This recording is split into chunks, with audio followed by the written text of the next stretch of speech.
औज़ुबिल्लाहिमिनश्शैतानिर्रजीम बिस्मिल्लाहिर्रहमानिर्रहीम। अज़ीज़ तलबा अस्सलामु अलैकुम वरहमतुल्लाहि वबरकातुहू। आप इस वक्त मेरा यूट्यूब चैनल देख रहे हैं और मेरे यूट्यूब चैनल का नाम जो है वो exploring the world with M.A. Shahid है। इस चैनल पर इसकी एक अहम तरीन प्ले लिस्ट हमने रखी हुई है, M.A. Shahid online college. उस पर तमाम एकेडमिक्स के मुतल्लिक, बच्चों को पढ़ाने के मुतल्लिक वीडियोस मौजूद हैं और मुझे उम्मीद है कि जब से ये दोबारा आपके इदारे बंद हुए 26 तारीख से, तो आपने मेरे YouTube चैनल पर बाकायदगी के साथ फ़ायदा उठाना शुरू कर दिया है। मैं इस वक्त 9वीं क्लास के मैथ के तलबा से मुखातब हूँ, 9वीं क्लास के मैथ के तलबा। और इस रनिंग वीक में we were going to complete 6 theorems, और 6 थ्योरम हमने कौन से मुकम्मल करने थे? 12.1, 12.3, 12.4, फिर 13.1, 13.3 और 13.4। तो आज हम करने जा रहे हैं 5वां थ्योरम 13.3। तो 4 थ्योरम हम कर चुके, आज हम 13.3 थ्योरम करेंगे। तो आइए देखते हैं कि 13.3 थ्योरम में स्टेटमेंट क्या है और किस तरीके से हमने उसको प्रूव करना है। जी, थ्योरम 13.3 पर आ जाए। और 13.3 थ्योरम में स्टेटमेंट, अगर आप बुक अपने सामने कर लें, अपनी बुक को सामने करें, स्टेटमेंट को देखें और स्टेटमेंट को पूरी अंडरस्टैंडिंग के साथ, पूरी क्लैरिटी के साथ जब आप पढ़ते हैं तो आई एम डेड शो कि आप कभी भी फिगर की मिस्टेक नहीं कर सकते। आप स्टेटमेंट को पढ़ें, उसके अंदर जो टर्मिनोलॉजीज यूज होती हैं, जिन फिगर्स की बात की जा रही होती है और फिगर के अंदर जिन जिन चीज़ों का आपस में लिंक पैदा किया जा रहा होता है, उसको आपने ड्रा करना होता है। तो फिगर को पढ़कर, स्टेटमेंट को पढ़कर फिगर ड्रा करना, ये एक टेक्निक है। तो आइए देखते हैं कि ये क्या बात कह रहे हैं। The sum of the lengths of any 2 sides of a triangle. एक ट्रायंगल होगी, उसकी 2 साइड्स का आप सम लेंगे। The sum of the lengths of any 2 sides of a triangle. एक ट्रायंगल, उसकी 2 साइड्स का सम। आगे कहता क्या, उन सम्स को क्या होगा, वो जो आप सम लेंगे is greater than the length of the third side। वो जो 2 आप ऐड करोगे लेंथ को, वो जो तीसरी साइड रह जाएगी, ये टोटल इनका वो उस तीसरी से बड़ा होगा। ये आपने प्रूव करना है। तो फिगर हमें बड़ी क्लियर होगी कि फिगर का आपने हेडिंग देकर आपने ABC एक ट्रायंगल बना देनी है। ये मैंने ABC एक ट्रायंगल बना दी, बोल्ड में बनानी है, कच्ची पेंसिल के साथ बनानी है। और स्टेटमेंट को पढ़कर स्टेटमेंट हेडिंग, क्योंकि अभी जब आप नीट कॉपी पर या यहां अपने रफ रजिस्टर पर, whatever the way you are adopting, जो प्रैक्टिस करेंगे, थ्योरम का नंबर दे और ये सारे हेडिंग दे, statement, figure, given, to prove, construction, proof, और फिर प्रूफ के 2 पार्ट के 2 कॉलम बनाते हैं, स्टेटमेंट्स और रीजंस। इस लेआउट में थ्योरम को लिखना हेडिंग देकर, और जब पेपर में आएगा तो फिर ये ऊपर हेडिंग नहीं आपने देना, आपने साइड पर ब्लैक से क्वेश्चन का नंबर देना है। और क्वेश्चन का नंबर कौन सा देना है? जो क्वेश्चन पेपर के अंदर है। आप अपना सीरियल नंबर नहीं देंगे कि आप से कि अभी 5वां क्वेश्चन कर रहे हैं तो आप उसको 5 दे दें। No, you will write the question number, the number, question number of the paper. Question paper जो आपको शीट दी गई है कि जिसके ऊपर क्वेश्चन लिखे गए हैं, उसमें जो उसका नंबर है, वो नंबर इधर बाहर ब्लैक से दे देंगे। और हमेशा क्वेश्चन का नंबर, पार्ट का नंबर मार्जिन से बाहर रखे, और वहां मार्जिन लेफ्ट साइड पर तकरीबन 1 इंच के फासले पर मार्जिन लगा हुआ हो, और वहां पर नहीं लगा हुआ हो तो लगा लें, और वहां क्वेश्चन का नंबर और पार्ट का नंबर दे। जी, पहला स्टेटमेंट हेडिंग, ये क्वेश्चन के अंदर दिया होगा, वो शुरू वाले 2 लफ्ज उसके एलिमिनेट कर दे, हजफ कर दे। To prove that, to prove that वो खत्म करे, और आगे जो है स्टेटमेंट एज इट इज लिख ले। फिर फिगर का हेडिंग दे, इसको देखकर ये फिगर बनाए, फिगर है ABC। अब इसमें गिवन क्या है, यही इंफॉर्मेशन कि there is a triangle ABC, और टू प्रूव क्या करना है, जब आपने फिगर बना ली, आपसे वो जो बात प्रूव करने के लिए कह रहा है, वो कहता है कोई दो साइड्स ले, हम अगर ये साइड प्लस ये साइड ले, A B plus A C is greater than B C, एक स्टेटमेंट ये होगी। असल बात यही है, एक चीज ये प्रूव हो जाए तो बाकी दो बातें और भी पॉसिबिलिटीज है। This plus this is greater than this, this plus this is greater than this, तो तीनों स्टेटमेंट्स लिख दें जो प्रूव करने वाली है। लेकिन प्रैक्टिकली हम सिर्फ एक प्रूव करेंगे पूरे प्रोसीजर के साथ, और एंड पर जब वो प्रूव हो जाएगी तो भी लिख देंगे सिमिलरली, बाकी दो लिखकर कैन बी प्रूव्ड अकॉर्डिंगली। तो एक प्रूव कर ले, बाकी दो को लिख दे कि ये भी इसी तरीके से प्रूव हो सकती है। तो हम एक समझेंगे कि एक को कैसे प्रूव करना है। जी, ये टू प्रूव लिख दिया। अब कंस्ट्रक्शन है। कंस्ट्रक्शन जो है, ये मैं बार बार आपको बता रहा हूं कि it is an amendment, it is an addition in the figure. जो ओरिजिनल फिगर स्टेटमेंट को पढ़कर बनती है, उस फिगर में हम कोई चेंज कर देते हैं, कहीं ना कहीं कोई एडिशन कर देते हैं, कोई अजाफा कर देते हैं। और वो अजाफा हम क्यों करते हैं? प्रूफ के अंदर उस अजाफे को हम इस्तेमाल करते हैं अपने कंक्लूजन तक पहुंचने के लिए। जो रिक्वायर्ड हमें प्रूफ कहा गया है, उस तक पहुंचने के लिए फिगर में वो तब्दीली जो है उसको हम इस्तेमाल करते हैं। तो यहां पर जो कंस्ट्रक्शन कर रहे हैं, ये ए बी जो है, हमने प्रूव करना है कि ये this plus this is greater than this. अगर इसको उठाकर मैं इसके सामने लगा दूं, एक लाइन में लगा दूं, तो फिर ये चीज जो है, ये सारी लेंथ, ये इन दोनों का सम हो जाएगा। हम कंस्ट्रक्शन में क्या कर रहे हैं कि extend A C to D, C A को एक्सटेंड कर दें to D in such a way A B is equal to A D. Are you clear what I have said right now? Extend ACA to point D in such a way AB is equal to AD. यानी हमने क्या किया, AB के equal AD इस CA को CD की शक्ल में बढ़ा दें, और ये A से D का फासला कितना होगा, AD के इक्वल होगा। यानी हमने AD को उठाकर यहां इसके सामने लगा दिया, और एंड पर फिर लिख दें join D to B, join D to B, और अंदर इन दोनों एंगल्स के नाम लगा दें। ये कंस्ट्रक्शन है। और की क्यों है, हमने ये वाली लेंथ उठाकर सामने लगा दी है। अब यहां से लेकर यहां तक ये जो लेंथ है, ये in fact AB plus AC है। इन दोनों की लेंथ को मैंने एक सीध में लगा दिया है, और कंस्ट्रक्शन के बाद आगे प्रूफ है।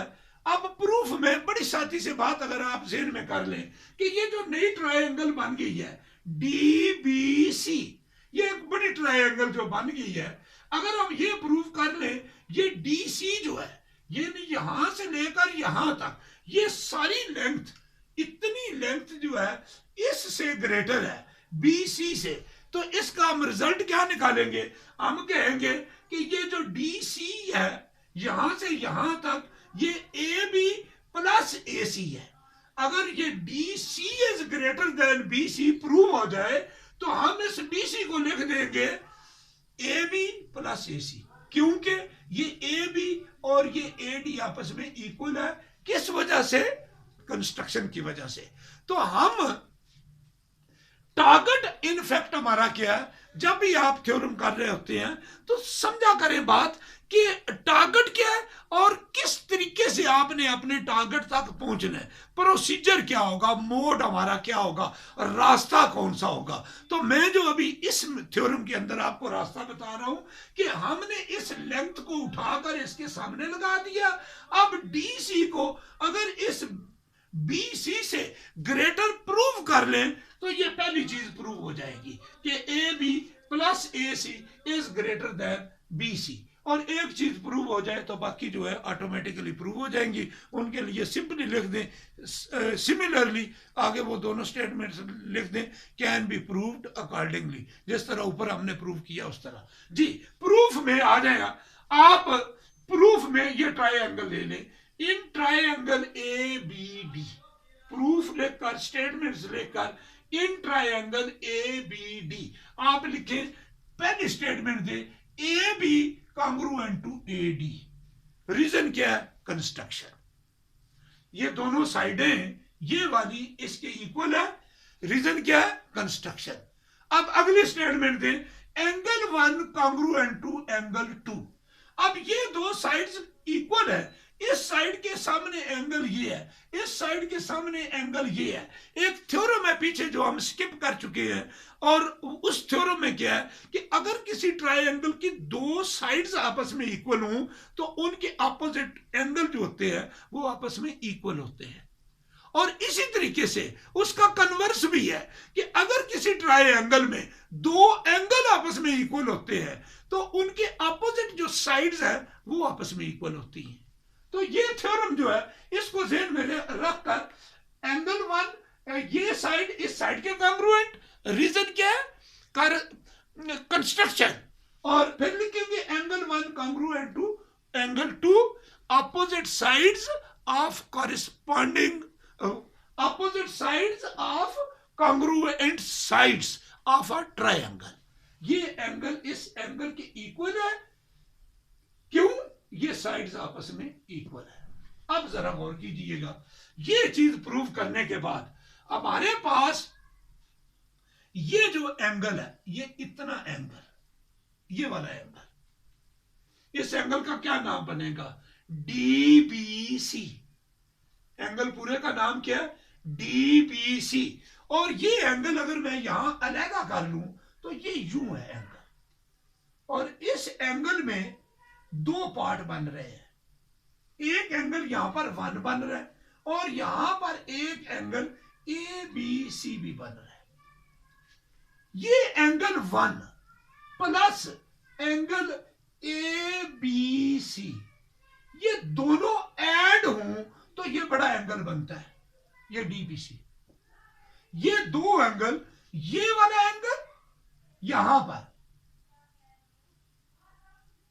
ये और ये दोनों ऐड हों तो ये तीसरा एंगल बनता है।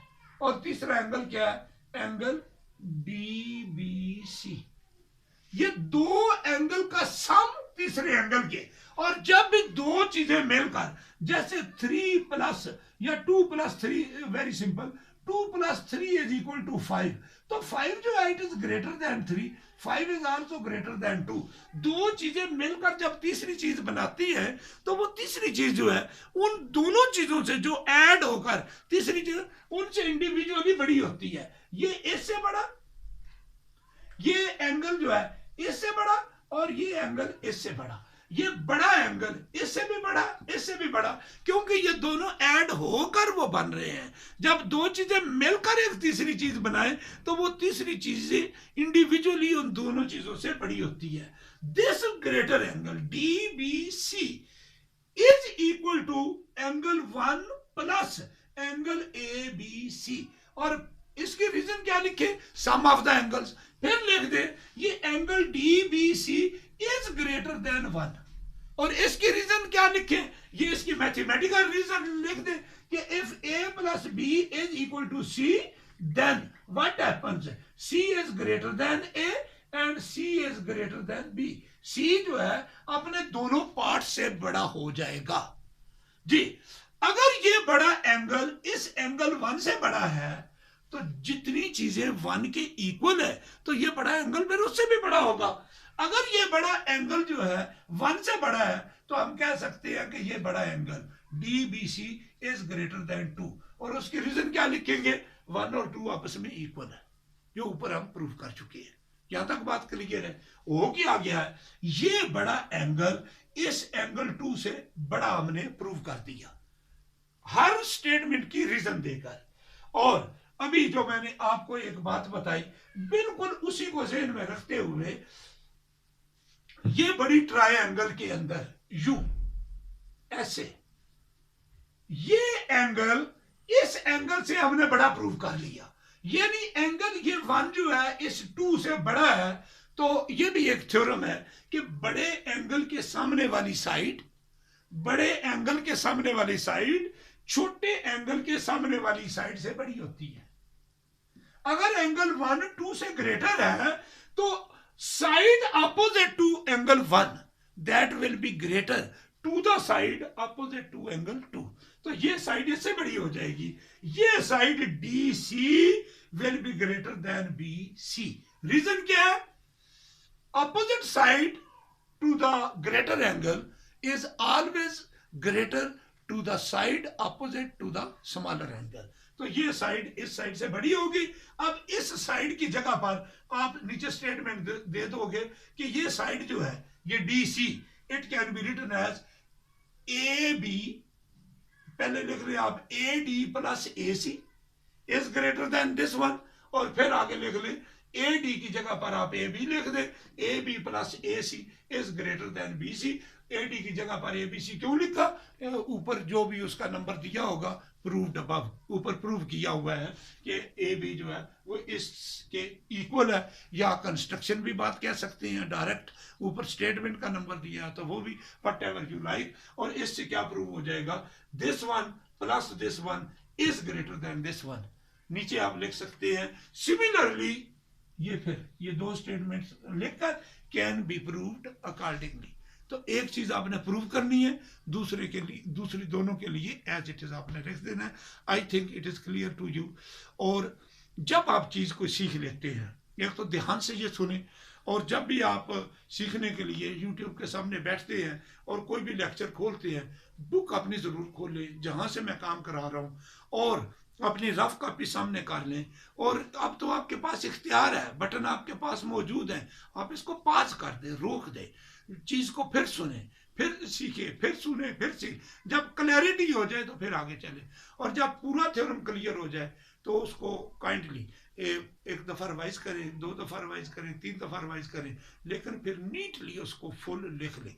लिखने के बाद फिर आप उसकी प्रैक्टिस करें जितनी भी है, और अगर आप उसको पूरी तरह लिखने के काबिल हो जाते हैं स्टेटमेंट लिखने के बाद जुबानी, तो it means you have got it properly, आपने इसको पूरी तरह तैयार कर लिया है। तो इस तरह एक एक थ्योरम जो है आपने रट्टा लगाकर नहीं, पूरी तरह अंडरस्टैंड करके याद करना है। Thank you very much. अपना ख्याल रखें, अपने घर वालों का ख्याल रखें। और आजकल इन दिनों में जिस वजह से आपको स्कूल आने से रोका गया है कि कोरोना फैल रहा है, मुल्क एक दफ़ा फिर कोरोना की सेकंड वेव में आ रहा है, और इस्लामाबाद इस वजह से उसके तमाम तालीमी इदारे बंद किए गए हैं। इस्लामाबाद के तमाम तालीमी इदारे बंद किए गए हैं, बच्चों को घर भेज दिया गया है। तो हम बच्चों को घर में बैठे हुए वो जो तातल पैदा हुआ था कि वो स्कूल अब नहीं आ सकते, उसको बहाल करने के लिए और अपनी एकेडमिक्स एक्टिविटी को जारी रखने के लिए यूट्यूब पर और बाकी भी जो वो डिजिटल सोर्सेज हैं ऑनलाइन टीचिंग के, वो सारे हम यूज़ कर रहे हैं। तो मुझे उम्मीद है कि आप वो वजह जिस वजह से घर में बिठाया है आपको, उस वजह को ज़िंदगी के बाकी मामलात में इस्तेमाल नहीं करेंगे कि बाहर ना जाए, आप जहाँ कांग्रीगेशन है वहाँ ना जाए, मास्क के बगैर बाहर ना निकले, जहाँ भी जाते हैं और मजबूरी के साथ जाते हैं तो मास्क पहने, और मास्क पहनकर जहाँ गैदरिंग है वहाँ उससे बचे, और इंतहाई कम वक्त में अपना काम ख़त्म करें और फिर घर आ जाए। सैनिटाइजेशन करें, फसले पड़ रहे हैं,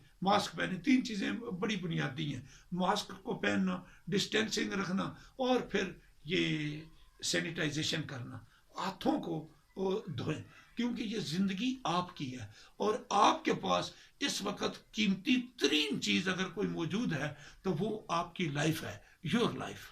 stay home, stay safe. Thank you very much. अस्सलामु अलैकुम व रहमतुल्लाहि व बरकातुहू।